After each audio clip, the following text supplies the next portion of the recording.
Graça e paz, tudo bem? Trago para vocês hoje o estudo do Santo Evangelho segundo Mateus, do capítulo 11, dos versos 20 ao 30. Esse estudo, ele traz um convite da salvação, diz assim nosso subtítulo. Olha que convite, hein? Porque, como diz aqui no subtítulo da Bíblia, as 3 cidades impenitentes. No estudo anterior, dos versos 16 ao 19, falava sobre aqueles que rejeitaram a oferta da salvação e buscam sempre motivos para se desculparem. Ou seja, a gente tem os convites para a gente conhecer a palavra, conhecer a graça, mas a gente adia, procrastina, vai deixando para trás, sempre achando uma desculpa. E agora, aqueles que voluntariamente se tornam impenitentes não escaparão das consequências dos seus pecados, diz que. Vamos entender isso por quê. Primeiro, impenitente quer dizer aquele que não se penitencia, que não mostra arrependimento, que persiste, que é obstinado no erro, no vício, no crime, no pecado relapso. Ou seja, aquela pessoa que conhece a palavra, mas insiste no seu pecado. Por quê? Porque quem ouve a mensagem da redenção pelo sangue de Cristo, e apesar disso continua seu próprio caminho em oposição a Deus, o que a gente acabou de falar, ele sobrecarrega-se de uma culpa maior do que a do pior criminoso, diz assim. Porque aquilo que Isaías retratou como sendo dito por Babilônia, eu subirei ao céu acima das estrelas de Deus, exaltarei o meu trono, subirei acima das mais altas nuvens e serei semelhante ao Altíssimo. É a espera da sua arrogância, uma condenação parecida com o que se prediz nas palavras dirigidas pelo profeta à Babilônia. Serás precipitado ao inferno, diz Isaías 14:13. Então, castigo maior do que aquele que sobrevirá a Sodoma no dia do juízo, diz. Por quê? Porque aqui no versos 23, Jesus fala: E tu, Cafarnaum, que te ergues até os céus, serás abatido até os infernos. Porque em Sodoma tivessem sido feitos os prodígios que em ti se operarão, teria permanecido até hoje. Então, Jesus, ele nos traz 5 lições aqui. A humildade, a revelação, o arrependimento, a fé, a submissão. E vamos ir estudando, porque diz assim, que orgulho, ele fecha a porta da graça, mas a humildade, ele abre, ele é a porta de entrada. Porque Jesus trata a gloriosa doutrina da eleição. Depois de pronunciar a palavra de juízo sobre Corazim, Betsaida e Cafarnaum, e falar que os sábios entendidos estavam desprovidos de entendimento espiritual, Jesus fala a respeito da revelação dos pais ou pequeninos, como está ali no verso 25. Os homens que são sábios entendidos, aos seus próprios olhos, eles não podem ver porque eles confiam em sua própria luz fraca e não aceitarão a luz de Deus. Então, tudo foi entregue a Jesus, o mediador, e não há outra maneira de conhecer ao Pai, a não ser por meio de Jesus. Isso a gente já vem falando em outros estudos. Por que a gente fala isso? Porque o que a gente está estudando é o que está na palavra. Que o próprio Filho é um mistério, que ninguém a não ser que ninguém conhece a não ser o Pai ou aquele a quem o Pai quiser revelar, como está aqui nos próximos versículos, aqui no 27. Todas as coisas me foram entregues por meio do meu Pai. Ninguém conhece o Filho senão o Pai, ninguém conhece o Pai senão o Filho, e aquele a quem o Filho o quiser revelar. Porque Deus, ele destruirá, diz assim, que Deus destruirá a sabedoria e aniquilará a inteligência dos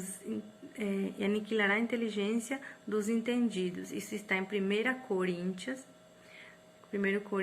1, do 19 ao 20. Porque os pequeninos, eles aceitaram a Jesus com suas obras poderosas, com uma fé simples. Mas o que quer dizer que Deus destruirá a sabedoria dos sábios e aniquilará a inteligência dos entendidos? O estudioso aqui fala assim pra gente prestar bem atenção, pra gente entender o que Jesus quis dizer nesse contexto. Então, Jesus está muito longe de condenar a capacidade intelectual. O que ele condena é o orgulho intelectual. O coração e não a cabeça é a morada do Evangelho. Não é a inteligência que fecha a porta, mas é o orgulho. Jesus não relaciona a ignorância com a fé, mas relaciona a modéstia com a fé. Um homem pode ser culto como Salomão, mas se não tiver humildade, ele fecha a porta da graça com as próprias mãos. Um dos comentaristas, o John Riley, diz assim que para darmos o primeiro passo no caminho do céu, é necessário saber que estamos no caminho do inferno. E que necessitamos do Espírito Santo para nos guiar e para nos ensinar. Então, isso aí a gente sabe, né? Tem o céu e o inferno, cada um faz suas escolhas, mas temos as ferramentas e cabe a nós fazermos essas escolhas. Porque Ele é o caminho e ninguém pode ir ao Pai senão por Ele. Ele é a porta e ninguém pode entrar no céu senão ser por Ele. Ele é o único nome dado entre os homens pelo qual importa que sejamos salvos. Ele é o único mediador que nos reconcilia com o Pai. Lembro no estudo anterior que falava assim, se você tem que ter primeiro vertical para depois horizontal, né? Então, ele é o único que reconcilia com o Pai. A gente tem que estar primeiro reconciliado aqui e depois aqui. Me lembrou do estudo anterior. Então, ele é o caminho, a verdade e a vida, e ninguém pode ir ao Pai senão por ele. Ele é a porta. Nas suas mãos estão a chave do paraíso. Ele é o pastor. Ouçamos a sua voz e o sigamos. Ele é o médico. Necessitamos, portanto, o seu auxílio. Se desejamos libertar-nos da lepra do pecado, Ele é o pão da vida e necessitamos alimentar-nos dele. Ele é a água da vida. Devemos nos sedentar nele. Ele é a luz do mundo e devemos segui-lo. O mais glorioso de todos os convites. Então, Jesus, tendo sua autoridade e todo o poder, ele não faz o mais glorioso de todos os convites. E esse convite só é registrado por Mateus. Ele está disposto a receber e perdoar as pessoas. Jesus, ele não disse à humanidade pecadora, afastem-se de mim, mas ele fala, vinde a mim. Esse convite, ele é dirigido a todos os homens, de todos os lugares, de todos os tempos, de todas as culturas, de todos os estados sociais. Jesus, ele não tem preconceitos, ele ama a todos sem distinção e convida a todos para a sua salvação. Ele está pronto para dar a você um novo coração, uma nova mente, uma nova vida, um novo futuro, porque nunca é tarde. Se você ainda está aí, ele quer você, ele quer essa salvação, ele quer que você conheça esse Jesus da onde a gente transborda e a gente quer sempre compartilhar isso. Então, eu convite para uma relação pessoal com Jesus, como diz ali no verso 28. Vinde a mim, um convite, venham a mim. Ele convida para uma relação pessoal com ele, ele convida você para ir a ele. Só Jesus satisfaz. Só ele pode reconciliar você com Deus, só ele pode guiá-lo ao céu. Diz assim: a sua religião não pode salvar você. A sua igreja não pode salvar você. A sua doutrina não pode salvar você. As suas obras não podem salvar você. Maria não pode salvar você. Pedro não pode salvar você. Só Jesus pode dar o sentido à sua vida e dar a você a vida eterna. O que leva Jesus a convidar você a ir a Ele? Não é porque Ele seja incompleto sem você. Não é porque Ele precisa de você. Não, é porque você merece. Não é porque você tem méritos. É pela graça de Deus. A causa do amor de Cristo está nele mesmo.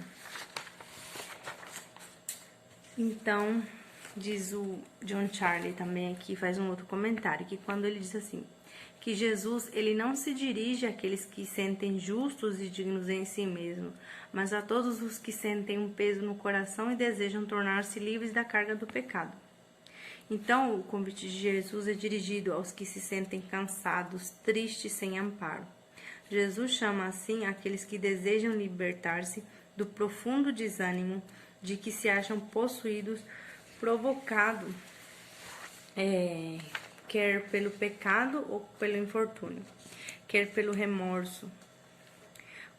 Concordo aqui com outro o estudioso ele diz assim, que não há fardo mais esmagador para a alma humana do que a culpa. E Jesus nos convida a gente se libertar dessa culpa, porque é só Ele que tem esse poder. Se você está cansado de viver no cabresto do diabo, prisioneiro do legalismo, da impureza, da cobiça, da maldade, acorrentado pelas grossas correntes dos vícios, então esse convite é para você. Se você está cansado de lutar sozinho para se libertar de práticas que atormentam a sua alma no recesso da vida íntima, então esse convite é para você.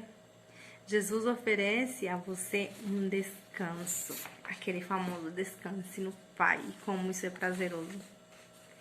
Então, a mais gloriosa de todas as promessas, porque Jesus promete, depois dele te convidar, vem a mim, ele diz assim ainda, todos os que estão cansados e oprimidos, eu vos aliviarei. E achareis descanso em vossas almas.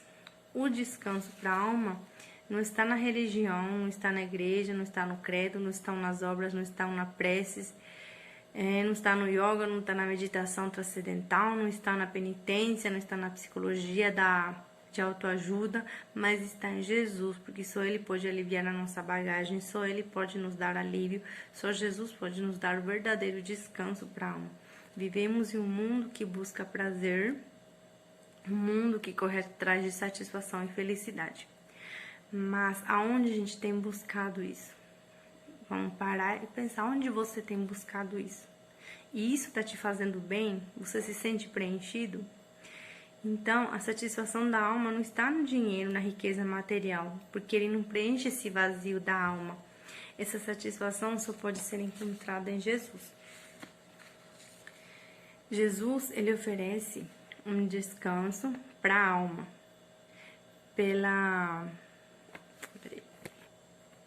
Então, ele oferece o descanso da alma pela certeza que ele nos dá o amor, o perdão e a graça. Então, a mais gloriosa de todas as parcerias, diz assim o subtítulo do estudo. Ali nos versos 29 ao 30. Tomai sobre vós o meu jugo e aprendei de mim. Eu sou manso e humilde de coração, e encontrareis descanso para vossas almas, porque o meu jugo é suave e o meu fardo é leve. Então, Jesus, ele não chama para uma vida de propósitos.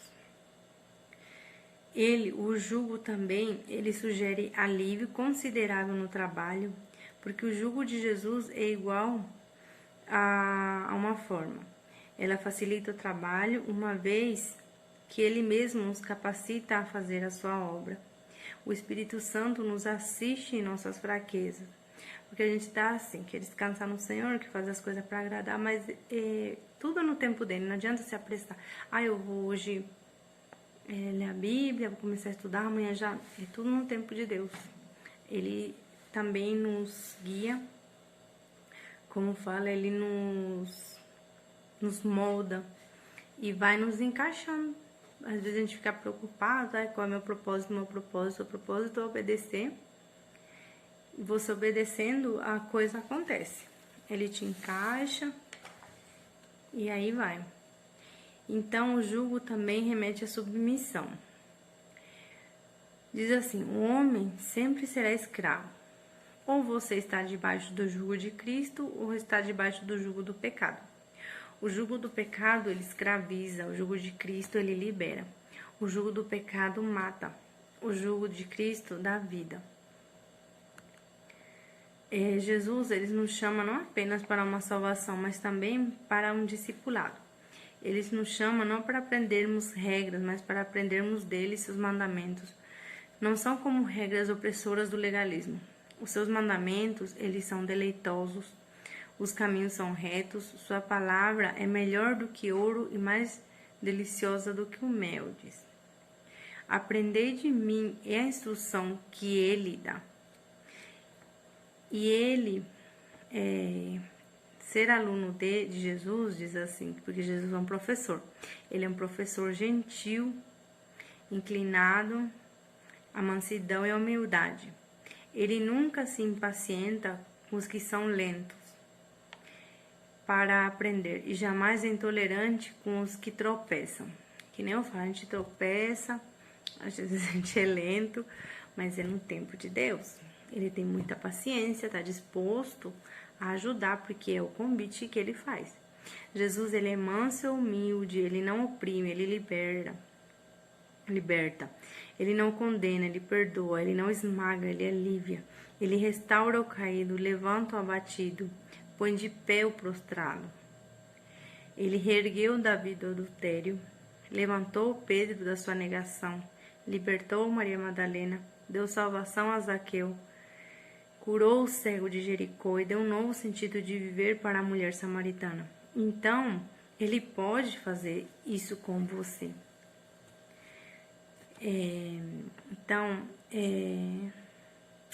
A vida com Jesus, ela diz assim, é adequada, ela é feliz, é bem-aventurada.